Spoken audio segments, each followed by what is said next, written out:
We finally have a crumb of Guilty Gear Strive 2.0 news with the release of the new 19th edition of the developer backyard. Even though it's not detailed information of 2.0, we can still glean some stuff from the clues we see here. And of course, if you want to read the entire thing, I'll leave a link down in the description to the article. Now, let's get into this. After the details of the latest DLC character Lucy and her lore and development in the game, we get our first mention of 2.0. They say it's not just gonna involve new characters and new content, but they aim to make it feel like playing a brand new game. But they're also quick to mention that it's not just gonna be drastic changes to everything all at once. They're gonna streamline everything.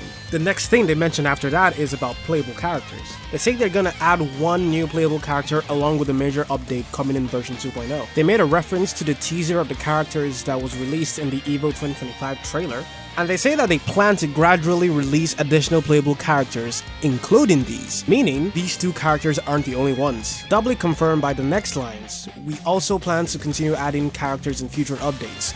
We hope to be able to inform you of the specific timing and content at a later date. Now, I'm happy there's gonna be more than 2 characters for this new release, but they never said it's gonna be a Season 5. I mean, a Season 5 is technically implied with the wording here, but to not specifically say that is kinda odd. I mean, we still don't have a release date for any of these, so maybe they're waiting for a confirmation on their end before saying surely that there will be a Season 5. That, or they might just randomly release characters, which I don't think they do, but nothing really suggests that that isn't impossible. Next, we have some teaser information about the battle balance, saying that they'll first focus on restoring the character performance levels to an appropriate level, with the primary goal being to create a battle environment that will make the game as a whole more healthy. Going on, they say they're gonna balance the risk-reward of certain elements, as well as increase the range of certain choices in scenarios that might be biased towards one particular answer. And that sounds great, but I do wonder what they're gonna do though. Are they gonna do it on a character level, or are they gonna do a system level again? Given how long they've been working on this, I'm leaning towards both. But that's not all. They still mention Wild Assault here, talking about how they're trying to reorganize its role and position as a common system. So I'm guessing they're gonna try and rework it somehow, or maybe even simplify its use, because in the next sentence they say we are reviewing it from the perspective of what would be an easier to understand and more enjoyable experience for beginners and newcomers. Now, I don't want to be a pessimist, but this is gonna go either of 2 ways. Either it's gonna be gutted beyond belief, or it's gonna be really overpowered. There is a chance that they might rework it in a really cool way, but this is Arx's balancing we're talking about. I'm not holding out that much hope.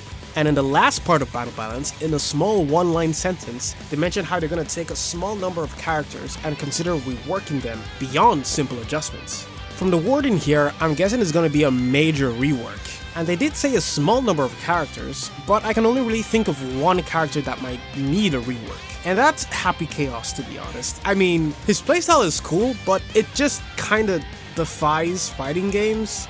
But that might just be the salt. Who am I kidding? It's definitely the salt talking. Regardless, my money is on they're gonna rework Happy Chaos and then maybe somebody else like, I don't know, Asuka. But moving on to the next section, they mentioned how they're gonna add new moves to existing characters. That is, the remaining of the base cast that didn't get new moves, being Soul, Kai, Nagoriyuki, and Leo Whitefang. They also mentioned that these new moves have already been implemented and they're currently going through testing along with the balance patch of 2.0. And that's pretty much it for gameplay stuff. All that's left in the article is just ways to earn rewards from actually playing the game, as well as increasing the amount of items acquired when you fish once. They did mention that they're gonna be punishing rage quitters, and that warms my soul. Oh, and they're having some trouble with the Nintendo Switch version, porting version 2 over. Taking this into account, as well as the other stuff like the battle balance, the new special moves, and especially the new characters, it makes sense why 2.0 is taking such a long time to come out. Because when 2.0 does drop, it's gonna drop with new special moves, a huge balance patch touching both characters and system changes, and one new character.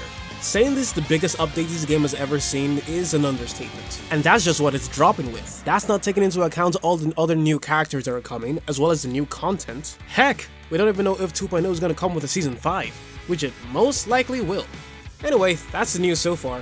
If you want to read the entire article, again, link in the description. Leave a like, subscribe if you like this kind of content, it really helps me out a lot.